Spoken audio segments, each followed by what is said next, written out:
Bukan sekali, dua atau tiga, tetapi ini kali kelima Irfan Syamsuddin meraih pingat emas dalam acara lempar cakra sejak 2013 di Myanmar. Sememangnya menjangkakan emas, Irfan bagaimanapun sedikit kecewa dengan balingannya yang jauh lebih rendah. Tetapi emas ini tetap berharga buatnya yang akan terus terbang ke Eropah pada 20 Mei ini. Alhamdulillah saya sangat happy and it's been a quite journey untuk saya sebab saya kena ulang-alik daripada KL Sarawak pada tahun ni sebab coach saya daripada Sarawak. And then terima kasih dekat Sarawak yang bagi kelonggaran dekat saya untuk training. And saya happy dengan apa ni keputusan untuk mempertahankan pingat emas, tapi saya tak satisfied dengan saya punya keputusan.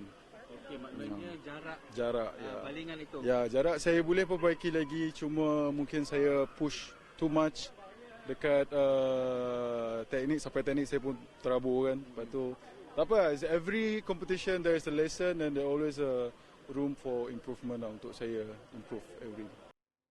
Andrea Nura pula memikul tanggungjawab besar untuk mempertahankan emas yang dimenangi Muhammad Hakimi Ismail pada 2017 dan 2019. Andre sebenarnya kecewa gagal raih emas acara lompat jauh, tetapi rupanya tuah lebih besar menantinya. Azamnya lebih membara untuk emas lepas dia melihat jurulatihnya bersedih tak kala dia gagal dalam acara lompat jauh. Satu je, saya ingat saya kesian dekat coach saya. Dah 2 hari dia sedih, termenung sini sebab target dia target kalau boleh SEA Games kali ini mungkin long jump, kalau boleh gol lah juga sebab SEA Games 3 tahun lepas saya kalah nombor 2, kalah 1 cm. So saya dengan coach saya pun target long jump kalau boleh gol, tapi bukan rezeki. Banyak lompatan saya terpaksa dibatalkan semalam 2 hari lepas, sampai 4 kali batal, 2 kali saja lompatan yang tidak batal lah. So hari ni pencapaian yang baik untuk saya. Saya dapat pingat emas sekaligus dapat perbaiki saya punya catatan peribadi.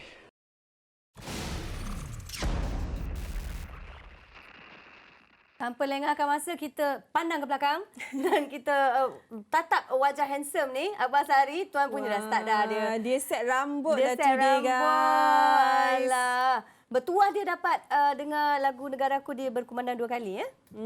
Dan muka dia lah hari-hari yang menjadi saksi kecemerlangan sekolah raga. Ya. Okey Akbar, untuk hari ini dengar kan kau tak dia tak. Itulah. Okey, untuk hari ini kita nak dapatkan komen Akbar yang menjadi saksi kecemerlangan Irfan Syamsuddin mempertahankan 5 pingat emas berturut-turut dalam edisi di pentas Sukan SEA. Itu pun tadi nampak perkongsian dia dengan Akbar yang macam dia tak puas hati kan? Padahal ada power tu Akbar. Betul. Apa yang tak puas hati tu? Okey, sebelum saya jawab, saya nak tanya. Irfan Syamsuddin orang mana? Orang ni 9. Nogori. Sajalah tu. Hari panen apalah tak nyomo. Lagu tema sis. Biasa menyomo tengah lanan lama. Dia rindu karaoke Orang rasanya. pilah memang power. Okey, kita mulakan bicara kita kan tentang siapa? Irfan Syamsuddin. Satu pencapaian yang semua orang dah tahu dah. Bila tengok Irfan turun gelanggang ya, memang semua orang dah nampak dah ini antara pingat emas yang seterusnya untuk Malaysia. Tapi Ed dan juga Su, masa dia turun ke gelanggang tu, saya ada kat situ. Ada 3 acara berlangsung, yang 4 acara yang berlangsung untuk atlet Malaysia. Irfan Syamsuddin, Andre Anwar, ada Liana Kamarudin dan juga Queen Ting. Saya tak tahu mana satu acara saya nak kena tengok. Saya tak tahu acara mana yang saya kena berikan perhatian sebab semua atlet ni ada prospek pingat dan ada dah menang pingat pun macam Queenie kan. Jadi saya jadi sangat teruja. Kejap saya pergi tengok Irfan baling. Kejap saya pergi tengok Andre Anwar lompat. Sekejap saya intai Queenie Ting lontar peluru. Sekejap saya jeling dekat Liana Kamarudin. Saya jadi pening tapi saya sangat teruja. Okey. Cerita Irfan Syamsuddin ni, dia orang kata macam mana, bukanlah dia overconfident, tapi kalau saya tengok riak wajah dia, sehari sebelum tu dia datang ke stadium. Saya tegur dia, Irfan, Apa khabar Irfan? Okey bang. Macam mana nak besok ni nak pertahankan pingat emas? Saya okey je, saya relax. Saya tak rasa tertekan dan saya tak rasa macam saya akan dapat pingat perak. Itu keyakinan dan juga confidentnya Irfan Syamsuddin. Dan hari ini bila kita tengok dia tu kat belakang, saya ada kat tepi tu, bila saya tengok Irfan masa warm up dia, semua peserta lain semua duk tengok dia warm up.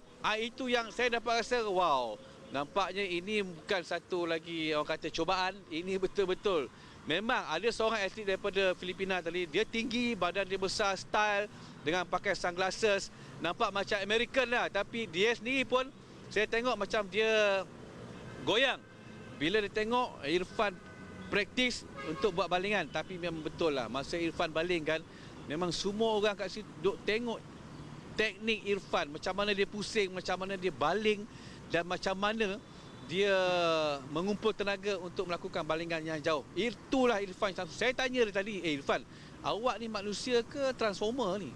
Macam mana awak boleh kekalkan 5 pingat secara berturut-turut daripada Myanmar tahun 2013? Dia cakap dengan saya, biasalah bah, orang ni 9 memang macam ni. Tak, saya tipu je. Dia cakap, ini berkat latihan dia dekat luar negara dan bagaimana dia. Sebab Irfan ni kalau tengok dia tinggi, badan dia tegap, sasa dan sebagainya. Itu saya tak nafikan lah macam mana Irfan boleh kekalkan berat badan, boleh kekalkan tubuhnya nampak sado dan nampak gagah perkasa kan. Itu yang buatkan salah satu daripada kekuatan Irfan. Okey, cerita Irfan dah habis. Cerita Andre Anwar nak cerita sekarang ke kejap lagi? Sebelum Sebab tu kan, Syakira dah tunggu duduk bersela depan ni. Biar dia tunggu jap. sebelum tu kita nak beritahu akhbar. Dekat Malaysia sekarang ni Yang tengah mana trending Abang Sado yang sebenar. Abang Sado yang sebenar, ASYS. Itu gelaran untuk Irfan kat sekarang ni. Ya. ASYS, Abang Sado yang sebenar. Abang tadi, Betul, saya awak baca. bukan saja jeling dekat Liana lah, sibuk apa semua. Awak paparazzi juga kan? Sebab awak mengintai apa yang orang lain tengok. Irfan, dia pun tengok orang lain tu. Itulah sampai daun terbang-terbang kat muka akhbar. Abang betul pasal Andre Anwar tu nasib baik dia bounce back kan. Betul. Dia tak terubatlah juga duka dia hari ni. Betul. Sebenarnya dia datang kat sini, dia target nak menang emas lompat jauh. Memang dia itu target dia, itu plan dia. Sebab kan dia cerita tadi, masa sebelum ni dia kurang jarak 1 meter je. Ke 1 cm tadi cerita dia, saya pun tak pernah dengar. Jadi dia memang azam dia memang nak pingat emas lompat jauh pun, tapi bila dia gagal pingat emas tu, dia cakap coach dia murung. Saya jumpa coach dia tadi. Betul coach memang betul. Dia cakap saya duduk bilik, saya menung. Saya tak bercakap. Saya rasa macam stres. Jadi benda tu sebenarnya yang trigger Andre Anwar untuk orang kata untuk dia bounce back. Untuk jadikan itu sebagai motivasi. Dia tak sanggup tengok coach dia menung. Dia tak sanggup nak tengok coach dia taklah menangis, tapi air matanya sudah pun mengalir secara senyap-senyap di tengah malam. Nak saya nyanyi tak? Tak nak. Tapi itulah yang telah mencetuskan orang kata semangat untuk Andre Anwar untuk melakukan lompatan emas. Dan terus terang saya cakap, masa dia lari tu kat tepi stadium tepi tu, memang ramai penyokong-penyokong tuan rumah Vietnam. Setiap kali atlet kita nak lakukan lompatan, mula-mula dia orang tak bagi sorakan pun. Tapi bila dia tengok peserta Vietnam sendiri pun batal, asyik-asyik batal, asyik-asyik tak boleh lompat. Lama-lama dia orang fed up, dia orang sendiri yang sokong Andre Anwar bila dia melakukan setiap kali lompatan.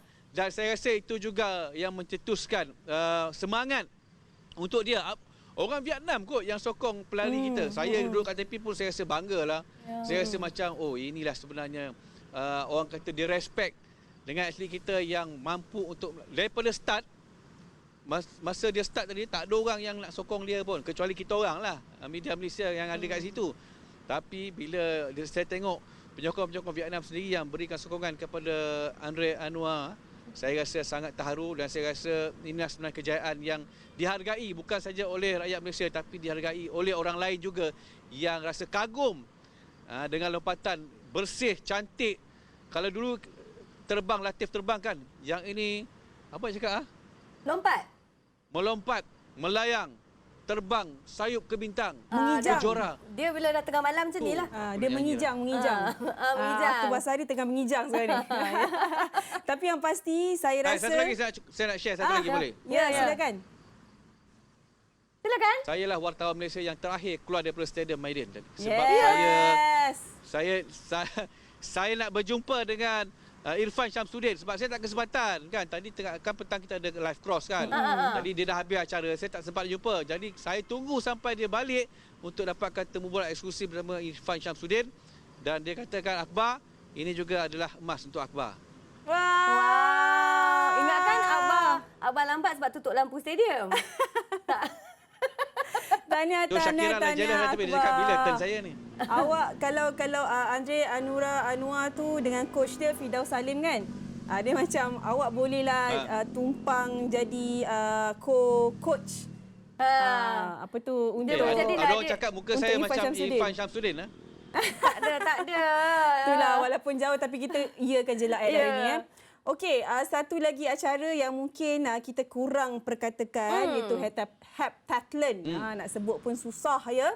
Tapi kita boleh lihat macam mana pencapaian daripada Noliana ni dah beberapa edisi dan dia masih lagi kekal dan relevan. Menyumbangkan pingat untuk Kertija Malaysia. Betul. Sebenarnya kita teruja. Dia boleh dianggap otai sebenarnya, Abang. Kita nak tahu lebih banyak lagi tentang apa yang berlaku ketika saingan tadi, Akbar. Yang awak jeling-jeling Liana tu. Okey, Liana ni dia masih muda. Liana ni datang ke sini dengan reputasi sebagai pemenang pingat perak di Temasya 2019 di Filipina. Dan sudah pastilah dia diberikan tumpuan oleh atlet-atlet lain, dan itu jugalah sebenarnya yang telah memberikan sedikit tekanan kepada beliau untuk mempertahankan pingat perak.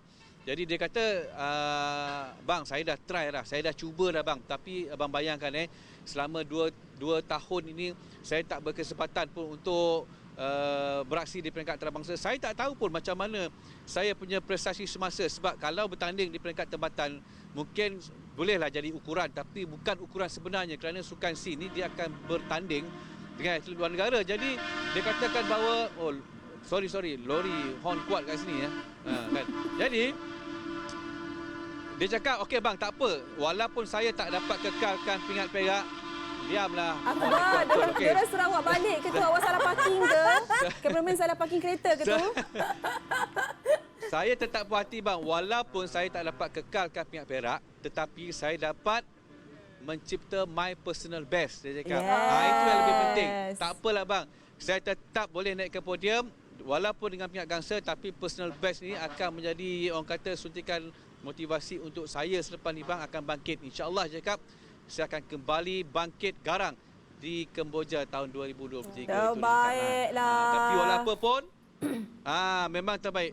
Dia nampak relax dan cool. Saya suka.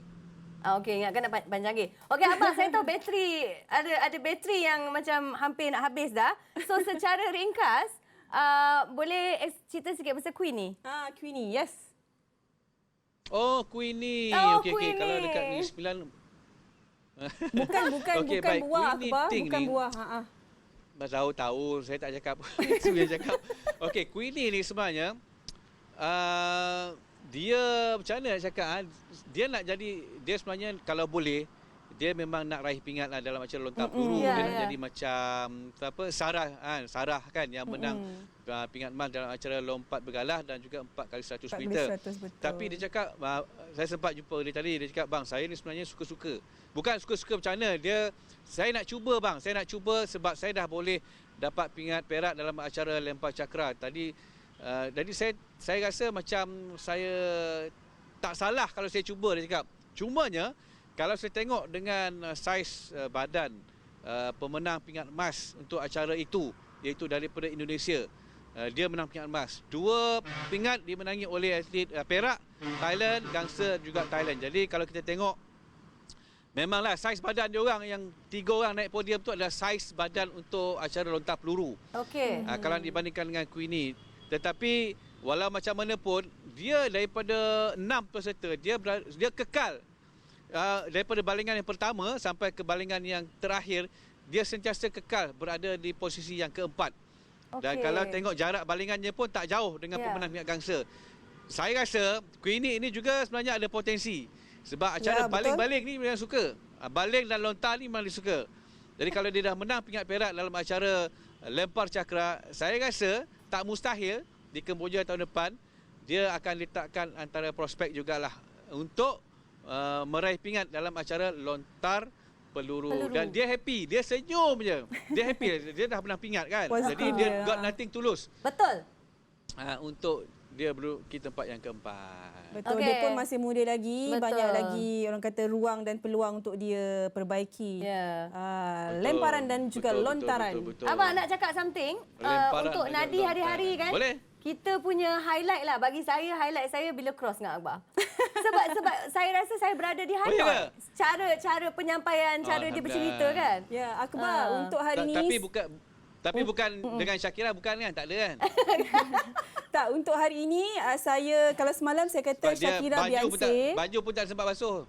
Hari ini saya kata awak macam Elvis Presley pada zaman kegemilangannya. Yes. Oh, ya ke? Rambut pun masih... yes, there you go.